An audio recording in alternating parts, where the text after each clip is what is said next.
সঙ্গীত পরিবেশনা করলেন রূপশ্রী আন্টি। এরপর আসছে আমার শাশুড়ি মা ডক্টর দেবযানী রায়।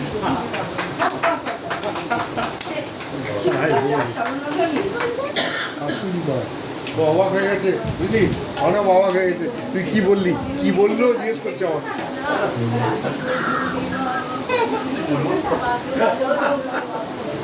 জিজ্ঞেস করছি কি বললো, বুঝলে দেবযানী, দেবযানী আনব জিজ্ঞেস করছি কি বললো, কি বললো।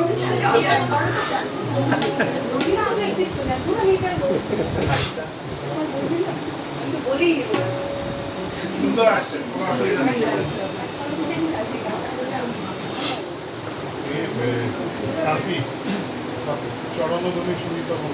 ও আচ্ছা আচ্ছা আচ্ছা। আমার হলো গানটা কি করে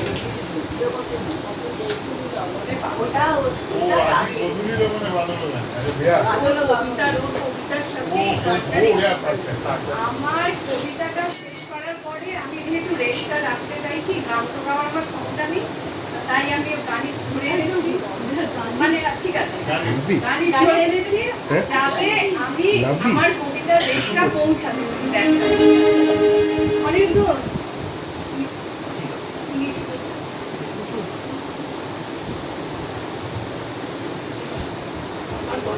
দরকার নেই আমার গানের রেশটা ভালো বন্ধ করা যায় না, এটাকে হয়েছে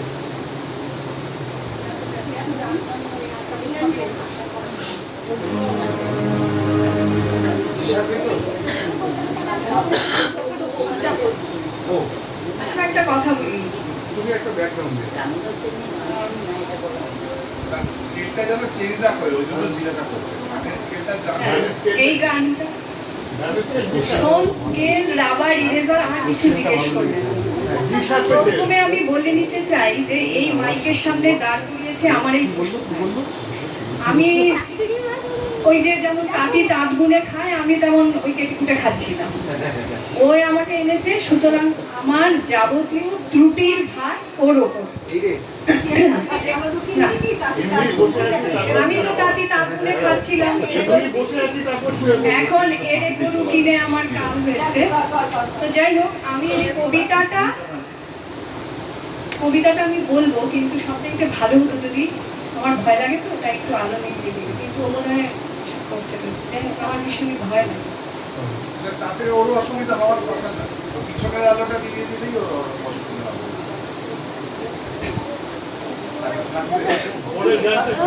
না এটা গান গানগুলো আমার একটা বলছি, এখানে আমি একটু যোগ করতে চাই।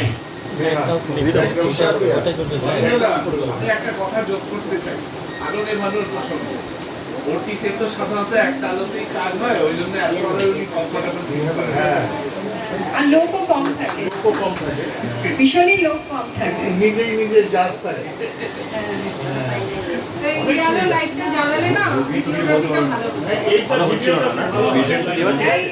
একটু জলের বোতলটা ঠিক আছে আলোটা আচ্ছা।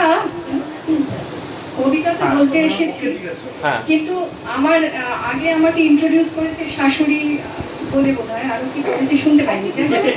আমি এখন কারোর শাশুড়ি নই, আমি এখন কেউ কথা বলবি না, কারণ আমি ভুলে যাবো না, শিল্পী টিল্পী নই, আমি কিছু নই, আমি এখন এক 1600 বর্ষীয়া কিশোরী মাত্র। তাতে যদি কারোর আপত্তি থাকে আমার কিছু করার নেই, আপাতত আমি এখন এক 1600 বর্ষীয়া কিশোরী মাত্র। এইবার বুঝলাম আমি কেন বন্ধ করতে চাইছি। হ্যাঁ 1600 না 16 কেন 16 কি 1600 না নাকি? যাই হোক, আমি 16 বছরের কিশোরী মাত্র। আমি এক অখ্যাত গ্রামের এক নগণ্য মেয়ে মাত্র। এই কথাগুলো আমার কবিগুরুর নয়। দিব্যি গ্রামের মাঝে ঘরকন্যায় আমার দিন কেটে যেত। হঠাৎ একটা ছোট ঘটনা আমার মনোজগতে এত ঝড় কেন তুলেছে তা আমার জানা নেই। হয়তো আমারই মতন আরো মেয়েদেরও কি এরকম হয়, তাও তো আমি জানি না। এই আধারে কবিগুরুর কুয়ার ধারে তোমার কাছে চাইনি কিছুই, জানাইনি মোর নাম।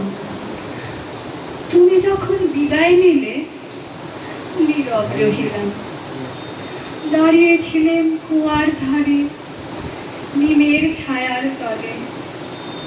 কলস নিয়ে সবাই তখন পাড়ায় গেছে চলে। আমায় ওরা ডেকে গেল, আইলো বেলা যায়, কোন আলসে বসে আছি। এখানে আমি একটু বলি, গ্রামের থেকে দূরে ওই শেষ প্রান্তে ছিল যে পুকুর, বর্ষাকালে তার জল উঠছে পড়ত, কিন্তু এই ভরা গ্রীষ্মে সে পুকুরে আর জল নেই। তাই কোন এক দূরের কুয়ো থেকে আমি না জল আনতে যেতাম।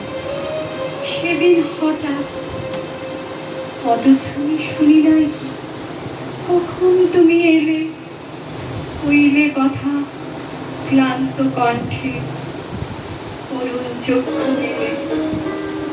তৃষা কাতর পান্থ আমি শুনে চমকে ওঠে, জলের ধারা দিলেন দিলে তোমার করমটে। মরমরিয়া কাপে পাতা, কোকিল কোথা ডাকে, বাবলা ফুলের গন্ধ চোখে পল্লী পথের বাড়ি। সেই আমি বসে থাকি, আমার আশা আমার তা জানা নেই। তুমি কখন আসবে, কখন যাবে, তাও আমার জানা নেই। তোমায় দিতে পেরেছিলে একটু তৃষার জল, এই কথাটি আমার বুকে রইল সম্বল। দুপুর বেলা কুয়ার ধারে তেমনি ডাকে পাখি, তেমনি কাঁপে নিমের ছায়া, আর আমি বসেই থাকি।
আমি বিশ্বাস করি সবার জীবনে এমন অপেক্ষার পরে সে আসিবে আমার মনোবলে। নমস্কার।